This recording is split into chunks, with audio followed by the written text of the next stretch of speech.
Бәріңізге сәлем достар. Сіздермен қазақша шахмат каналы. Және де бүгін мен сіздерге шахмат тарихын айтамын. Шахмат тарихы шамамен 2000 жыл бұрын басталды. Ол кезде чатуранга пайда болды. Чатуранганы Үндістан мемлекеті ойлап тапты. Чатуранганы 4 адам ойнайды. Чатуранганы кубик арқылы ойнайды. Чатуранга тақтасы 4-ке бөлінеді. Чатуранга Үндістаннан Үндіқытайға, Жапонияға, оңтүстік, солтүстік Кореяға жетеді. Одан кейін орталық Азия жерін өтіп,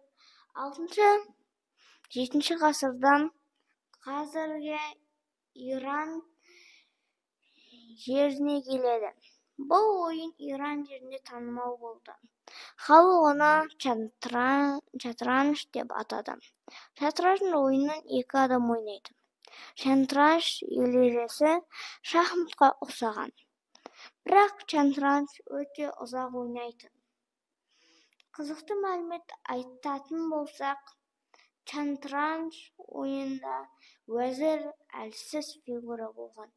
Шатранж ойыны Европа жеріне келгенде ережелері өзгерді. Шатранждың аты шахматқа ауысты. Шатранж Европаға келді. Осылайша шахмат Европаға келді. Егер де шахматтың Европада қалай дамығанын көргіңіз келсе, каналға тіркеліп, лүпіл басып, өз комментарийіңізді қалдырып кетіңіз. Сіздермен болған қазақша шахмат арнасы. Келесі кездескенше.